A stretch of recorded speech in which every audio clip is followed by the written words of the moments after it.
आज मैं आपको सिखाऊंगा कि फायर एक्सटिंग्विशर को यूज कैसे करना है और वो भी 3D एनिमेशन की मदद से। ये एक फायर एक्सटिंग्विशर है और इसको आसानी से यूज करने के लिए एक 4 अक्षरों का छोटा सा कोड बस आपको याद रखना है, PASS यानी पास। देखो ये फायर एक्सटिंग्विशर में आपको हमेशा ही डोर या एग्जिट की तरफ मिलेगा। ऐसा इसलिए क्योंकि जब आप आग बुझाने के लिए फायर एक्सटिंग्विशर को दीवार से उतारते हो लेकिन पीछे मुड़ते ही देखते हो कि आग बहुत ज्यादा फैल चुकी है और आपके कंफर्ट जोन से बाहर है, तो आग बुझाने की जगह अपनी जान बचा के भागने का ऑप्शन आपके पास हमेशा ही रहेगा, क्योंकि आप ऑलमोस्ट एग्जिट पर ही खड़े हो। एक छोटी सी स्टोरी की मदद से आपको फायर एक्सटिंग्विशर यूज करना सिखाऊं तो बात वैलेंटाइंस डे यानी 14 फरवरी 2023 की है। मैं फाइनल ईयर में अपने कॉलेज में मन लगा के पढ़ाई कर रहा हूँ। अचानक खबर मिलती है कि फर्स्ट ईयर के क्लासरूम में आग लग गई है और वहाँ हम पहुँचे तो मैंने देखा कि मेरी क्रश का छोटा भाई बुरी तरह आग में फंस गया है। मुझे पता है कि अपनी क्रश का भी क्रश बनने का इससे बढ़िया मौका मुझे नहीं मिलेगा, इसलिए मैं दौड़ के फायर एक्सटिंग्विशर लेके आया। अब इसे यूज करने के लिए जो पहले एक कोड मैंने आपको बताया था पास, उसमें पहले P का मतलब है पुल।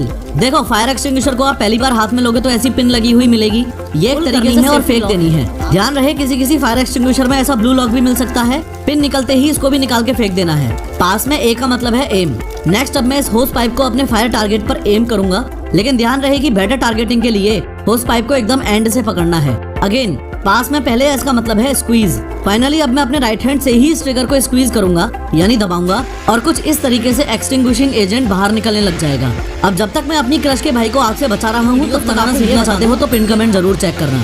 अब बैड न्यूज ये है कि सिर्फ 45 सेकंड में ये एक्सटिंग्विशर खत्म हो जाएगा, इसलिए आपको जल्दी से जल्दी बुझाना बहुत जरूरी है और उसके लिए काम आता है पास कोड का लास्ट वाला S, जिसका मतलब है स्वीप। यानी कि एक बार फायर एक्सटिंग्विशर चालू हो गया उसके बाद मैं होस पाइप को ऐसे धीरे धीरे स्वीप जरूर करूंगा यानी हिलाता रहूंगा। इसके अलावा आग को जल्दी से जल्दी बुझाने के लिए 2 खास बातों का और ध्यान रखूंगा कि जब मैं ट्रिगर को स्क्वीज कर रहा हूँ तो इसको पूरी तरह से दबाऊं, पार्शियली नहीं।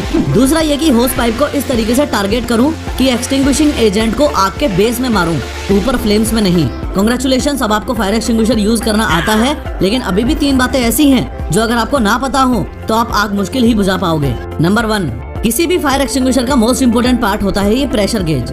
ये खाली पड़ा है, इसलिए पिन निकालने से भी पहले आपको ये कंफर्म करना है कि प्रेशर गेज ग्रीन पर होना चाहिए। नंबर 2, फायर एक्सटिंग्विशर को यूज करते वक्त जैसे जैसे आप आग के नजदीक जाते जाओगे वैसे वैसे आपको नीचे झुकते जाना है। इसके पीछे बहुत ही बेसिक साइंस है।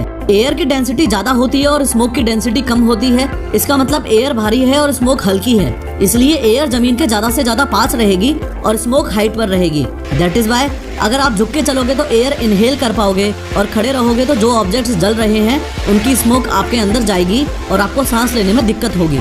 इसलिए जो प्रोफेशनल फायर फाइटर्स होते हैं वो तो स्मोक रूम में क्रॉल करके ही आग बुझाते हैं। नंबर 3, सारे फायर एक्सटिंग्विशर सेम नहीं होते। फायर एक्सटिंग्विशर के ऊपर साफ साफ लिखा होता है कि वो A, B या C में से किस टाइप की आग बुझा सकता है। अगर आप A टाइप फायर एक्सटिंग्विशर को B टाइप की फायर पर यूज करोगे तो कोई फायदा नहीं है। इसलिए समझो कि A, B और C टाइप की फायर का मीनिंग क्या है। वो होती है जो लकड़ी, कागज, कपड़े, प्लास्टिक और रबर में लगी हो, या फिर ऐसे याद रखो कि A फॉर ऐश यानी ऐसी चीजें जो जलने के बाद राख छोड़ देती हैं। इस क्लास A फायर के लिए आप पानी भी यूज कर सकते हो, एक्सटिंग्विशर की नीड भी नहीं है। क्लास B फायर वो होती है जो फ्लेमेबल लिक्विड या गैस की वजह से लगी हो, जैसे पेट्रोल से लगने वाली आग या फिर घर में सिलेंडर फटने से लगने वाली आग। क्लास C फायर वो होती है जो एनर्जाइज्ड इलेक्ट्रिकल इक्विपमेंट से लगी हो, जैसे घर में बिजली का तार जलने से लगी हो या मोटर्स या ट्रांसफॉर्मर्स में लगने वाली आग। मैक्सिमम फायर एक्सटिंग्विशर्स तो कॉमन होते हैं जो A, B, C तीनों टाइप की फायर्स में यूज किए जा सकते हैं। जैसे इस वीडियो के डिस्क्रिप्शन में मैंने आपके घर के लिए